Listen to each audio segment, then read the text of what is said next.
If you're always, hesitant to try something new, you'll remain static and very, very one-sided throughout your entire life. And honestly, who wants to do that? Some people love the consistency and the doing the same thing day after day after day after day. And that's okay. If that's what they love, more power to you. But if they're really looking for some excitement, if they're really looking for some interest and some like broadening of your mind, so to speak, you've got to be open to new things, even if you think that you might be embarrassed. Welcome, everybody. It's time once again for the next chapter with Charlie Hedges, as he explores turning the page on his life and yours.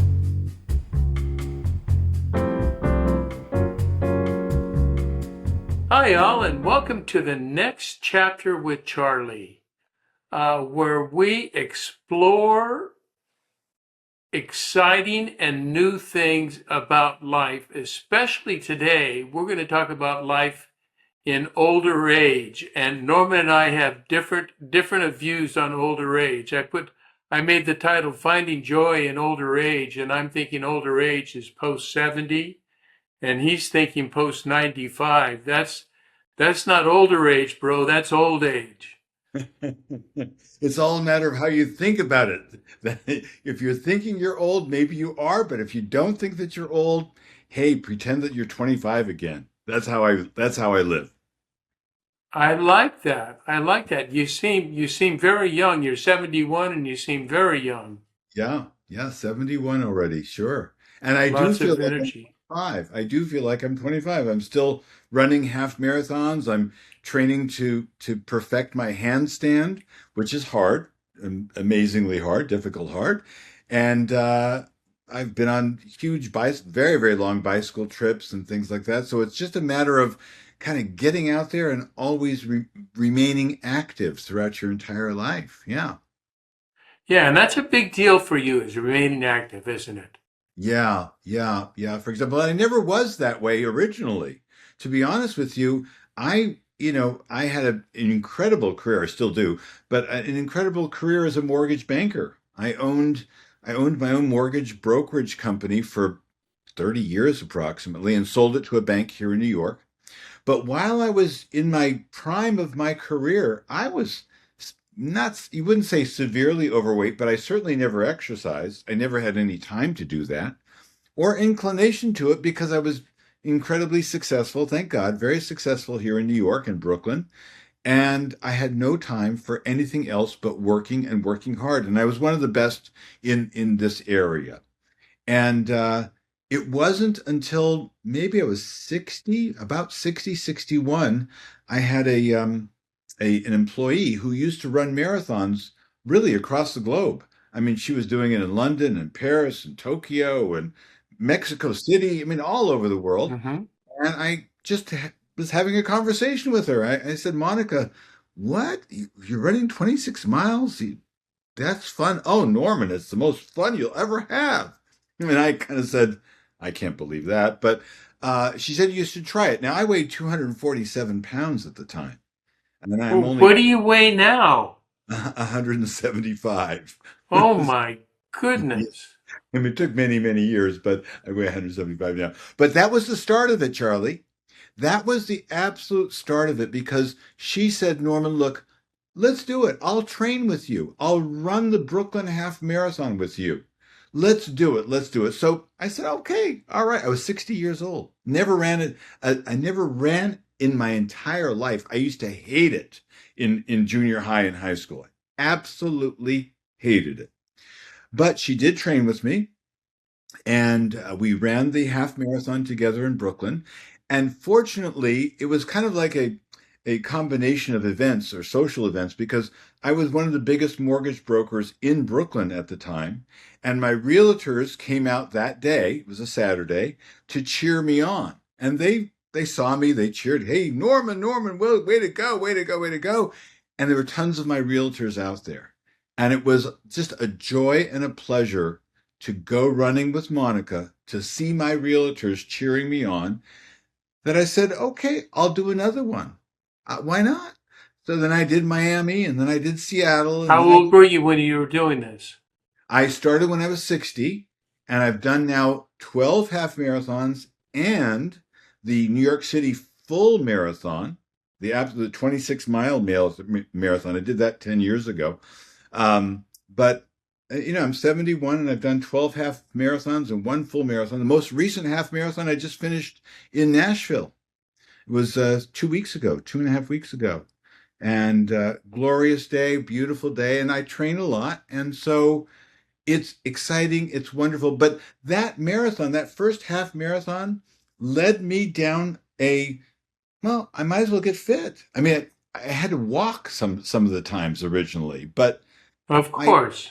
yeah, but ultimately I got fit, Charlie, and that was, very unusual for me. Who's this, 247-pound guy? By the time I did the first half marathon, I was down to like 215, maybe 220. And it was sluggish. It was really, really tough. But within the next couple of years, I lost more weight. I did the New York City marathon, the full marathon, and then just every year kept doing another half marathon. And I love it. It's exciting and it keeps me really, really fit and really very young. Because imagine, being 71 and I was at mile 11 2 weeks ago in Nashville.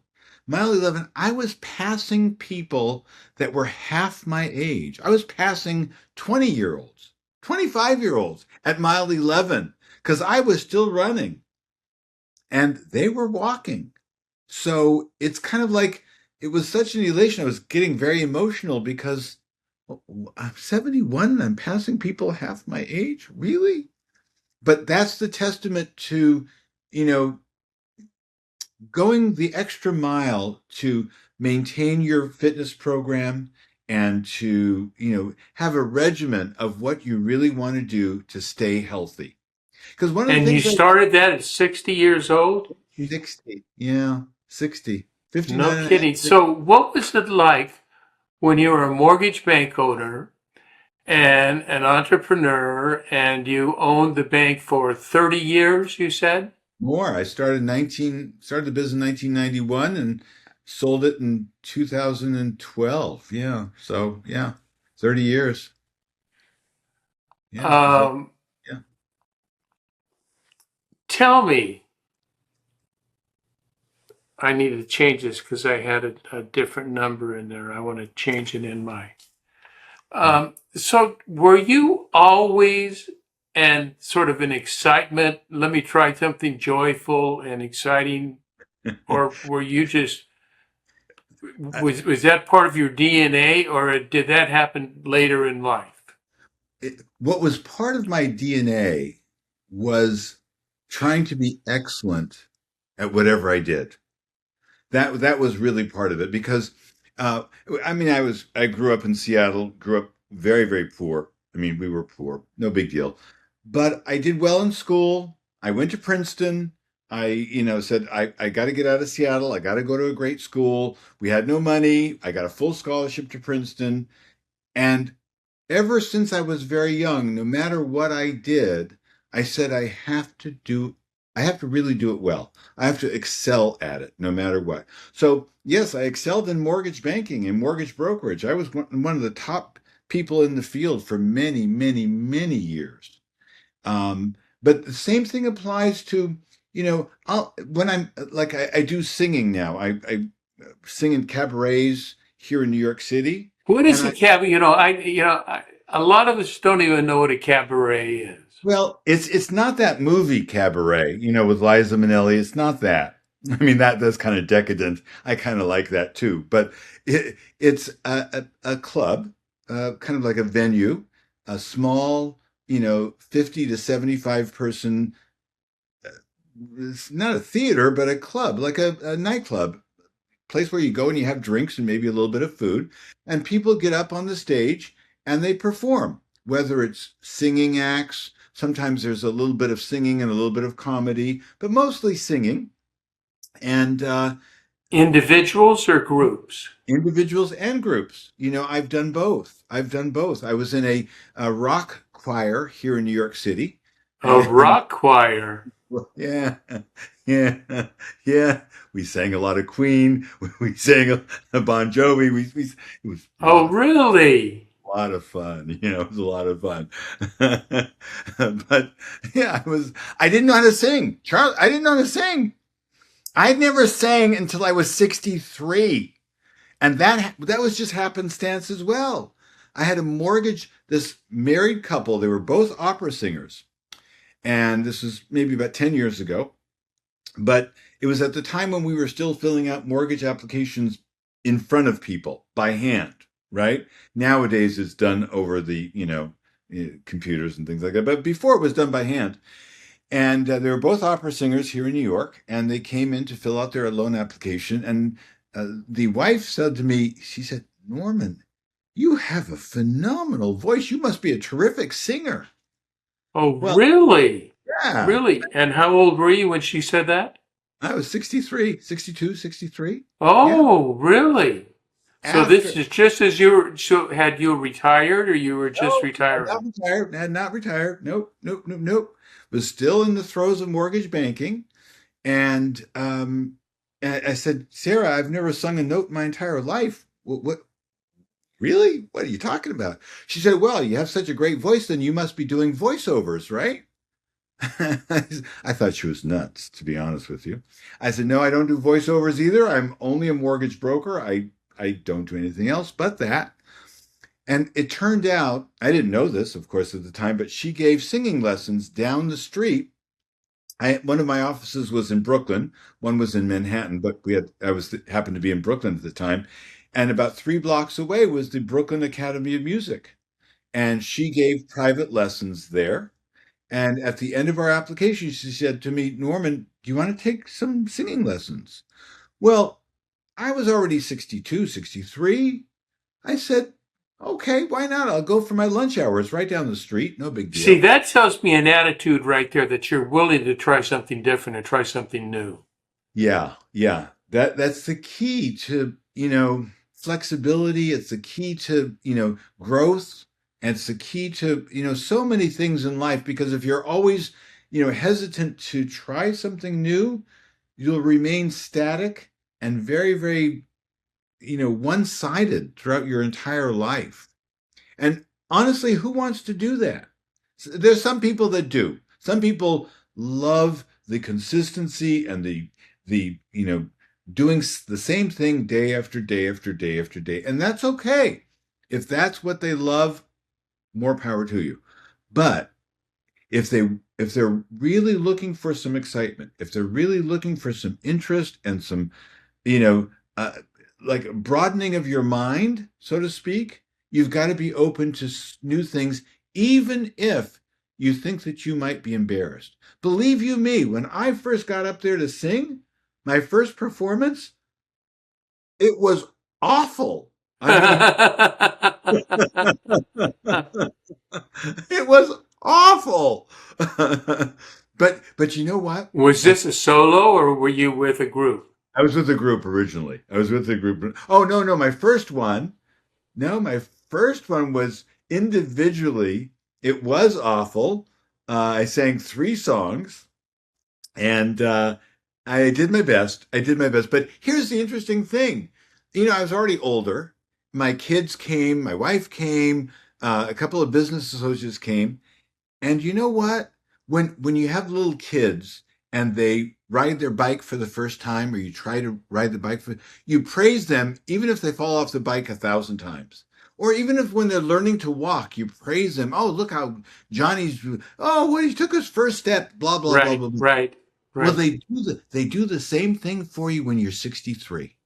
Believe you me, everybody applauded my performance. Oh, that was great, Norman. Dad, that was so wonderful.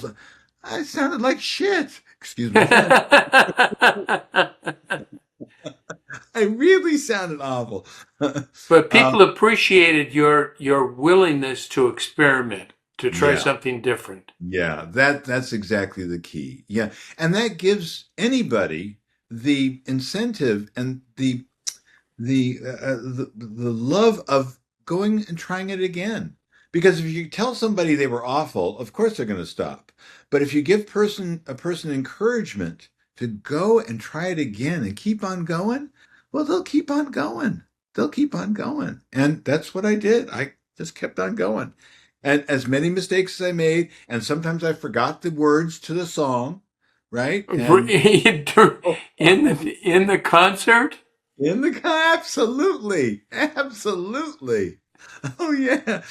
As a matter of fact, I had a show. It was last week. I think it was last week. I had a show with my cabaret troupe, my group that I do it with, So is and this like 5 or 6 people or a yeah, dozen people? 6 people, each of us singing 3 songs. Each of us singing 3 songs, and I totally blanked out. Now every time I sing, I practice same song 1,000 times. I mean, I bet. I'm constantly. So there's one song, it was a funny song, and I totally blanked. I sang my first song perfectly, and then the second song came up, and I forgot the lyrics, I forgot the words. And I had to start the song over again. The pianist I know very, very well, and I sang it wrong again. And no embarrassment. No, I said, and the audience knew something was up. And I said, now hold on, everybody. I got to tell you, this song is so funny. The lyrics are so good. We can't pass that up. I got to know what the lyrics are. So I asked the pianist to give me the lyrics. Great. And I sang the lyrics anyway. The audience loved it. Absolutely loved it. And no embarrassment. It was just, okay, you're up there, you made a mistake. Okay, no big deal. Go on. And that's, you know, look, that happens. And then afterwards, I felt a little bit bad, but the cabaret director said, Norman, actors always flub up their lines on Broadway. They just keep on going. There's the next performance the next night. You know, you can't be a superstar unless you mess up 1,000 times. And it's kind Yeah, of true. It's kind of true. that People mess, really is true. keep on going. So talking about messing up a lot of times, you want to start now, you're changing direction. Yeah. And Yep. and you're moving into where you want to do life coaching, but your idea of life coaching is not so much individual as it is a small group of men Yeah. looking to find similarity and encourage one another. How Yeah. to, tell me about that. Well, it kind of got started. I recently, got certification from 2 different groups of life coaching.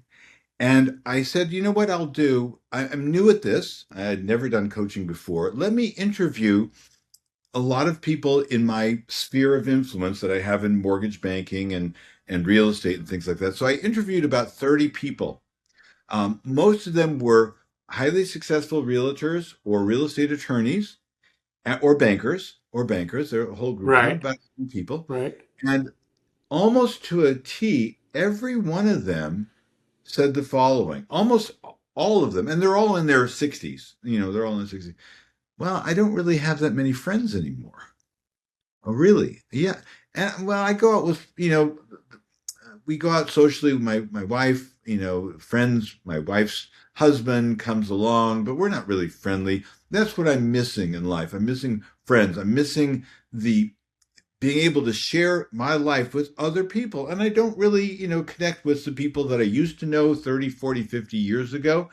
And I said, okay, would you want a group if we met regularly to kind of like, it's not a men's group per se, but it's a group of finding similar minded men who want to expand their horizons and go beyond their profession. To find what I've found in either singing or cabaret or marathons or bicycling or any sort of art or any sort of sport, anything that really excites them. And I know that all of them, in my interviews with them, all of them are missing, they're kind of drifting. They're kind of like, okay, nothing's wrong with their life, but they're just not feeling excited about it. And that's where I want to bring back the excitement to people in their life who really want it. Others who don't want it, no big deal. I like Okay. that word drifting. because I Yeah. think that's what happens. I notice I'm 75 Hmm. and I don't have the number of friends that I once had. Yeah. It's just and everything that I've read when you want to have when you're talking about longevity and living a long time, it the number one factor always seems to comes down to relationship. Yeah. That Absolutely. that Absolutely. we live these lonely lives, isolated, depressed, you know, wondering about what is life going on, and you're bringing in the idea of relationship, and you're starting a group for relationship. Now, how frequently do you guys meet? Well, we're starting next month, and we're going to be meeting once a week for an hour. It's going to be they I do want it to be in the same location, face to face, because I think that's going to be the best way of doing it. But the problem with it is that some people are in Westchester County, which is, well, you're in California, so it's kind of far north of Manhattan. Some of them are in Brooklyn, which is south of Manhattan, and some of them are in New Jersey. So to bring them all together, it's just not going to work. Maybe just once a month. But what you're right, what the key for these people, for most men, is that I even told my wife about it maybe years ago. I said, I don't really have any friends. And she said, "Yes, you do." And she named the people that were my friends. Well, what happened is that they really weren't my friends. They were the husbands of my wife's friends. I get it. I get Right? it. And these guys, it's the same thing. It's the exact same thing because I asked them about it. It's the same thing. It's not really friends that you're close to. They don't really want to share anything with these other people because they're not really friends. They're not, you don't need to be intimate. You just need to be able to share what your fears are, what you're excited about, what you're interested in.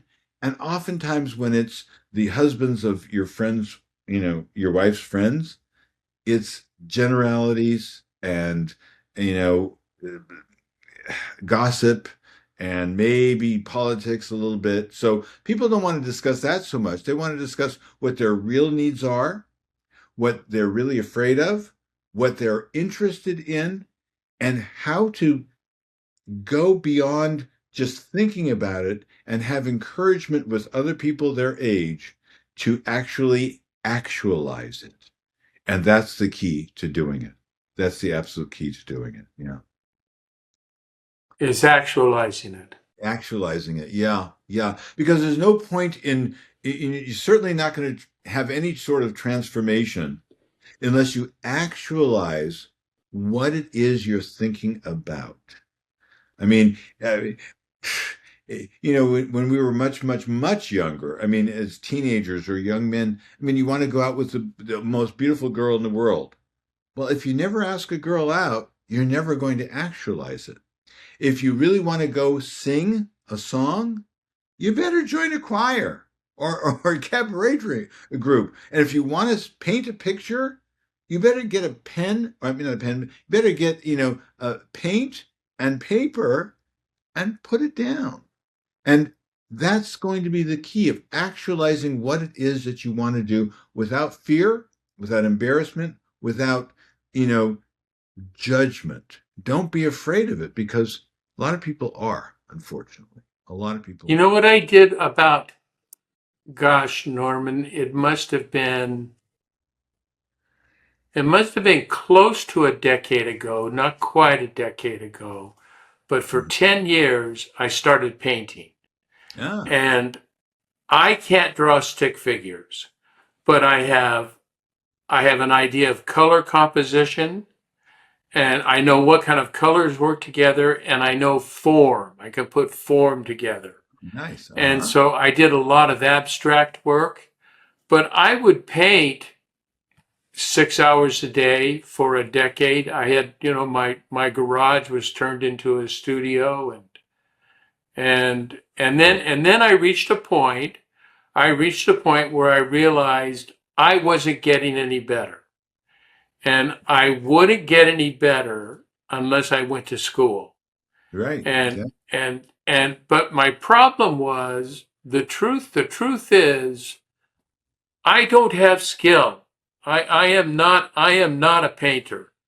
I did this for the joy of it and the fun of it, and it was delightful. You know, I would spend entire evenings and afternoons painting.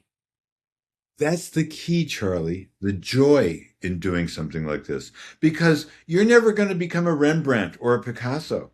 And No, I'm never going to become Frank Sinatra or Tony Martin. I'm just not. Paul McCartney, never in a million years. But does it bring you joy? And do you really love what you're doing? That's the key to having a great life. And so many people, you're very few people will say, okay, I'm going to do this for that many years and continue because it brought you joy. But a lot of people are afraid to even get to that stage because they're afraid of, well, I'll never be a Picasso. What's the point? The point isn't becoming the greatest or the best. The point is the joy in doing it. And that's all there is because that's what life is about, just having some joy in life. And if you know, that's what, and that's the way I've lived my life. I have lived my life. I look at from the time I was young. I mean, in my, you know, before 10 years old, and then I did well. You know, I did well academically. hmm I had a full scholarship for gymnastics to UCLA, nice. and yet I never had goals. I just did not. I did not have goals. I did not want to be the best gymnast. I did not want to be a scholar. I didn't enjoy school. So in my third year at UCLA on a full scholarship, I quit. This was in now, you know our age. So I was there during the hippie days at Yeah, sure. UCLA, Uh-huh. and I became a full blown hippie. I bought a motorcycle and hitchhiked around the country, rode my bike around the country, did just doing, but you know, they were not goals. They were just things that came to mind and said, you know, this would be a good thing for me to do. This would be enjoyable for me to do. Yeah. So you flowed with the tide. You kind of like did whatever the stream of consciousness that came to you and you did what what you thought was the best thing for you to do at the time. That's a great way. That's not maybe not a goal, but that's allowing your whole soul and your being to do what you really want to do. And That's a I wish great way to put it. That is really true. And, you know, and I have a son who's 33. My son is a professional baseball player, hmm and we lived on a baseball field. mm, And you know the best thing, Norman, about living on a baseball field is that you have to travel a long way to go to baseball games. And so it would just be my son and I. My wife would go sometimes, but sometimes right. she would go because we would leave earlier, so much earlier. She would leave later because we had to Sure. go and practice and warm up. Uh-huh. But the conversation, I just wrote a blog on it, and it's conversations with your children. And if Oh, you have conversations with your children, my son and I today, my son may be my closest friend today. We are absolutely. Yeah. we are so close. We talk about philosophy, we talk about politics, we talk about life, we talk about baseball, we talk about our family. We can have long conversations. Yeah. And I accredit it to baseball, and that's what baseball did for me. Baseball created a mode, a vehicle for me to have conversation with my son. That's so amazing. That's beautiful. Yeah. That's the wonderful thing about having kids is that oftentimes they do become some of your best friends. And I mean, I have the same with some of my kids as well. And it's just, it's a great, great, great thing. And grandkids also do the same thing. And as a matter of fact, my oldest granddaughter sings at cabaret with me. And Oh, really? Yeah, yeah, we do duets, and I'll tell you, Charlie, she's the star of the show. I mean, people, give me applause and things like that, but when Nellie comes out and sings a song, oh, the crowd goes wild. Crowd She's goes got a wild. voice She's got a voice, yeah, she's got a voice and and a personality. style Yeah, personality, as they and a said. look, a Yeah, personality, that whole thing that comes with it. Yeah. yeah. Yeah. But with kids and with grandkids, it's really, really wonderful when you have a great relationship with them. Absolutely, absolutely. So tell me about let's talk for a moment about grandkids. I've never talked about grandkids on this show. My Uh-huh. son is 33 years old. He's just getting married. We have no grandchildren. So Uh-huh. I'm gonna be 80 years old when I have a grandchild. Wow. Yeah. And Yeah. so I don't know how old I'm going to be if I'm going to be prepared. And he lives all over, because he plays baseball and he lives in several different cities. He Uh-huh. has a house in Texas. And I don't want to move to Texas. Yeah. Texas is Texas is Texas. It's brown and ugly Yeah. and I hear you on that. Yeah. Yeah. Yeah. and Yeah. and it doesn't please me. And I live in Southern California. I live in Orange County. I live in a beautiful place. Uh-huh. And I have no desire to move. My wife says we have grandchildren, we have to move. I said, well, we'll just buy another house. Right. Right. Exactly. Or go on multiple vacations there.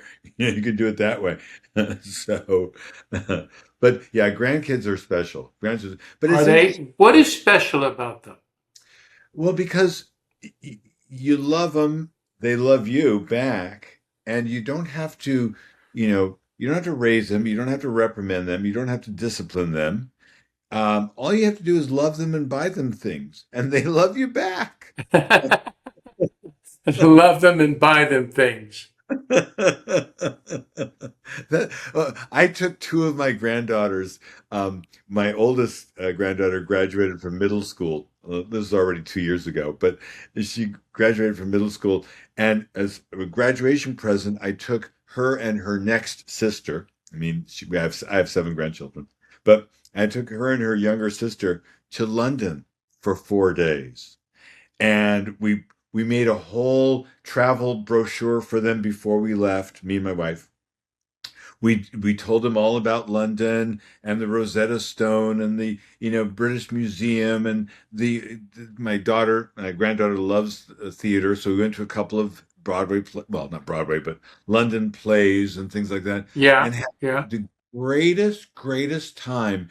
To imagine taking a 14-year-old and a 12-year-old to this brand new city that they've never seen before, and how much they loved it. The Tower of London and the bridges there and the Parliament. And Covent Garden in London, the outdoor theater, the outdoor performances. They were enthralled by it because we live in Brooklyn, and they don't go to Manhattan all that often, and Manhattan sometimes can be, you know not a scary place per se, but they don't hardly ever go to Manhattan. But when you go to London with your grandparents and your sister, and you get to see everything that this big, beautiful city has to offer, their eyes were like, oh my God, oh my God. I mean, not to mention the stuff that we bought for them there, but that is the fun of having grandchildren, just to go on an escapade. It really was an escapade. Expensive, true, but it's an escapade. And they loved it and we loved it and they appreciated it, and it's just the nicest thing in the world. It really just And there are three granddaughters. no. I have seven total grandchildren, uh, five granddaughters and two grandsons. Yeah, Oh my goodness. yeah. So far, anyway. Yeah, yeah, Are yeah. they are they close to you? Oh yeah, they all live nearby. They all live nearby. Yeah, they all live nearby. It's wonderful. So do you guys get together very much? Oh yeah, all the time. Actually, they're coming to the house real soon. This is Memorial Day weekend, and we'll be together for the next 4 days. So That's they'll be right. This is Memorial Day weekend, isn't yeah, it? Yeah, yeah. So we'll be together for the next 4 days.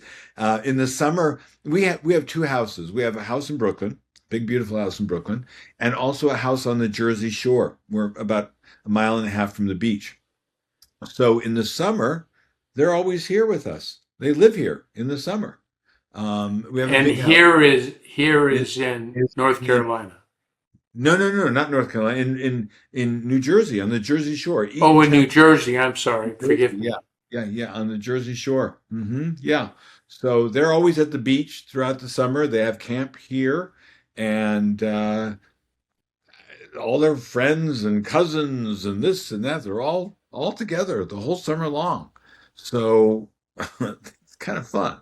It's kind of fun.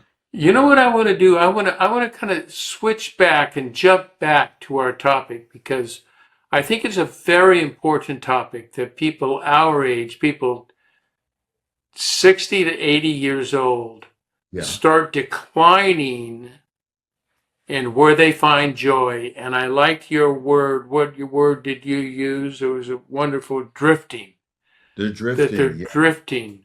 Yeah. Yeah, they do. They don't know what to do. And they just maintain the status quo that they've always done for the last 30 or 40 years. So instead of instead of determining and having clarity on what it is that they really want to do, they default to what they've done for the last 30 to 40 years. And because of that, there's no novelty in their life anymore, or very little. I mean, they'll go on a vacation, true. Maybe people will go on a cruise, or maybe people will go on I don't know, to Europe or Asia or whatever it is. But in general, it's a default lifestyle of what they've always been accustomed to. And that is just drifting into old age. And once you start drifting, your body recognizes that. Your soul recognizes that. And just you become ever so slowly, you become a little bit less fit. You become a little bit less healthy, a little bit less energy. Everything kind of Yeah. like slow, Mindful. You're not as mindful. not as mindful. Yeah, yeah. And it's understandable. There's certain things that, for example, my son has two kids, and they're the younger ones. He's one of the younger ones. And so, I used to love to go ice skating in the winter with my older grandkids, right? And he said, Dad, why don't we go, why don't we go take the little kids ice skating? And I said, Sam, I don't think I'm going to do that anymore. And why not? Why not? And for me, that's not drifting. It's not that I've decided not to exercise, but sometimes, ice skating, I've seen people bleed like crazy, crack their heads open on the ice. I've seen that.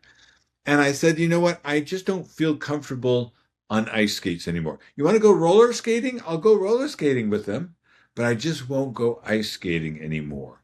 And certain things as you get older, you may decide not to do, right? But certain things that don't have this fear But that's factor, a choice. That's not drifting. that's not drifting, right? Right, That's not right, drifting. That is a choice. That's a health choice. It's a lifestyle choice that this yeah, is no longer working for me. It was like painting for me. When right, I was done painting, I was done painting. yeah. And And that and that that was was a that. choice. That was a choice, right? You're right. But some people decide not to do things because it's not fear necessarily. It's I don't think I can jog. I don't think I can do a marathon. I don't think I'll be a good painter. I can't sing. I can't do this. I can't. Well, maybe you can. Yeah, I don't know. I'll never be good at bridge. Well, maybe you will. Maybe. And it's just a And matter. why do you have to be good at it to do it? You don't. That's the whole thing, Charlie. You don't have to be good at it. Like like you weren't a Picasso, and I'm not Frank Sinatra. I'm not. But if you enjoy it and you're socializing with people your age or even not your age, doesn't matter. I mean, half the people in the choir that I was in, the rock choir that I was in, half of them were in their 20s. I was already in my 60s. And hey, they came to my cabaret show. Norman, you're having it. How fun. Let's How go. fun. Right? So age doesn't matter so much. It really doesn't. No, no, it doesn't. And I do find, but I am in this. So now you can serve me because I'm going to be some of your audience. I Okay. am drifting. Uh-huh. I don't have relationships. I mean, I have relationships. I have a few people that I hang out with, that I get together with, but not that. But it's very rare. Uh-huh. What other type of things in my life are important? What other kind of things are you coming up with your men that are going to join your group? What kinds of things are they looking at that they would like to experiment with? Some of them want to start a new business. Honestly, some of them want to get more into uh, they want to sell something online, or they want to figure out how to the technology. A lot of them are still a little bit afraid of, so they want to know how to create videos, what they should be doing. Should they be learning new things, taking courses online? Should they, maybe take a new sports learn a new sport. There are all sorts of different things that men can start doing, or women too, that they can start doing. Some of them uh, just want to know how to use the computer better, or how to get more information out of what they already are seeing there. Some of them want to know, is the news that I'm reading really the news or not the news? What is this all about? Some of them are getting into politics, but they're all seeing what it is that maybe might perk their curiosity a little bit more. But the ones that Oh, that's really a good way to put it. That perks your curiosity. perk your curiosity, yeah, yeah, yeah, Curiosity is a huge word. mhm, Curiosity is. It's yeah, one of my top five character traits is yeah, curiosity. yeah, yeah. A couple of them, Charlie, wanted to write their memoirs, and they don't know how to do it, and they don't think that they're capable of writing it. And so, okay, so you're not capable of writing it, but you know what Chat GPT is, right? You know that there are companies out there that can help you do, ghostwriting. Maybe you don't know that there are companies out there that do ghostwriting. Do you think that Michelle Obama wrote her goddamn book that sold millions of copies? Do you think for 1 minute? Well, she went to Princeton. Maybe she did. But but I doubt that she wrote it. She probably had a ghostwriter write her book, right? But if you want to write a book, there's multiple different ways of writing a book, right? I have one guy who wants to do poetry, but he doesn't think that he can get anything published. I said, well, do you need it to be published, or do you need it because you enjoy it? And he was an English That major. is interesting. I'm writing a memoir right now, and Hmm. memoirs are hard. Those are difficult. I mean, it's not just a matter of writing down stories. It's a matter of describing your life and what is going on in your life, and they are, to write a good memoir is difficult to do. But I I I have no intention. I don't care about making money. Right. I have written my last couple of books. I don't write. I mean, I don't sell. I buy from Amazon. I'll have Amazon print it, and I'll Hmm. buy 200 to 500 copies, and I'll just give them away. Oh, it's Just give beautiful. them to friends. Yeah. Yeah, yeah, yeah. That is beautiful. Sure. And that is once again the joy of doing it. And your friends will appreciate that you gave them a copy of your book as well. It's wonderful. It's a wonderful thing. But that's the key, because you're doing it for yourself and you're doing it for the joy of it. you're not doing it to become, I don't know, what's his name, Stephen King, or some great author out there. I don't know if he's such a great author, but you're Yeah, not he doing is it a for that. great author. No, he's a really He's a good good, author. yeah. So, yeah, you're doing it for yourself, and that's the key. That's the key. One guy was afraid of writing his memoir because he didn't go through a war, or he wasn't I don't know, put in a detention center, or he didn't grow up in a famine, or there was nothing horrible. That a lot of memoirs, they're writing about all these horror stories that happened to them. Well, a lot of people have interesting stories, whether they went through horrible times or not. And so that's the key of writing a memoir as well, to kind of make it interesting, even it's universally interesting, even though there isn't something that's really horrible that may have happened to you. Oh, absolutely, absolutely. I think a memoir is talking about your. Let me see how to phrase this. Is talking about your approach to life.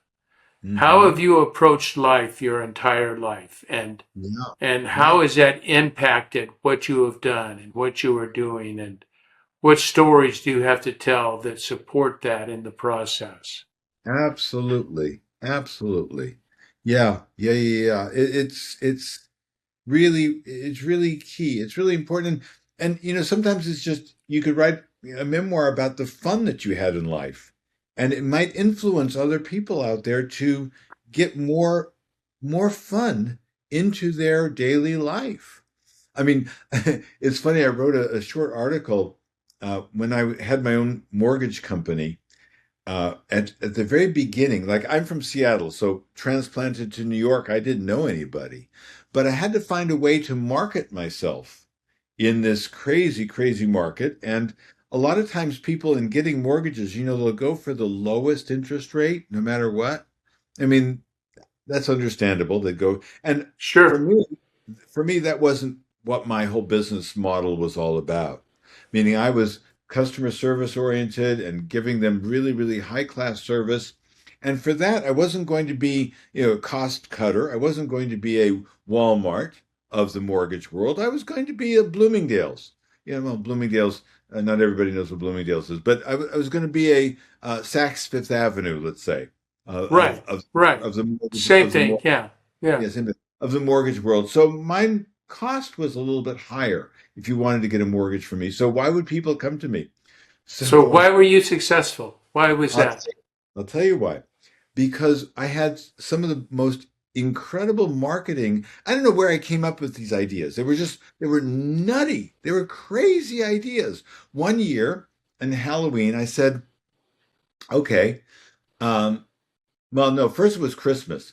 First it was Christmas because we're in New York City, right? So I convinced two other guys in my office that we would go, I would pay for it. We would go and we'd get theatrical Santa costumes. We would dress up as Santa, right? And parade around the realtors' offices and the real estate attorneys, handing out candy canes to everybody. We created such a like an uproar, like people, oh my god, this is so great, I can't believe you're doing this, right? And little kids, mommy, mommy, mommy, I can't believe that, why are there three Santas, what's going on, right? Oh, fun. Well, Well, on what this is such a fascinating story. I like the direction you're headed. yeah. Do you have a title for your book yet? No, I don't. I don't. It might be against the norm. It might be against the norm, but I haven't decided about it. But the title of my cabaret show was against the norm. So that might be the title of my book. I don't know yet, but it was fun. And on Halloween when I dressed up as Superman, that was, and I forced the New York cops to take pictures with me. They didn't like it so much, but I have pictures with me and Superman in Superman costume with New York City policemen. So it was hilarious. It was just, but that's how we got all the business. The unique very, very unique marketing. And people just remembered, oh, you got to use Norman. You got to use Norman. You got to use Norman. You got to use Norman. You sound Really? like you have a real strength in creativity. I do. Thankfully, I do. I'm lucky that way. Very, very lucky. Um, and it's not, creativity is not necessarily copying others. I'm sure other people dressed up in costumes, right? But in the mortgage world, nobody did. Nobody did that. Yeah, Nobody. Yeah, yeah. yeah, yeah. So you Well, have to be unique. You have to be unique. Norman Calvo, this has been a great time. We are ending our time together. And I want to thank you so much for coming on the show. You have been a fascinating guest. Well, Charlie, thank you for having me, and I loved it. I mean, just talking, it's just brings everything to life, and it really, really, you pulled a lot out of me, so I really Oh, appreciate it. good, good. I'm Yeah, glad. That's my job. It's conversational. It's that yeah, I have no notes. You should see my notes. My notes are like 5 lines long that are just notes that we talked about the other day. But beautiful. it is just a conversation that we just go with the flow. Wherever it takes us, wherever it takes us, absolutely. So it was wonderful, really, really great. Thanks, my friend. And I'd My also pleasure. like to thank all of our listeners for tuning in to the next chart and next chapter with Charlie. And until next, this is Charlie Hedges signing off. Bye for now.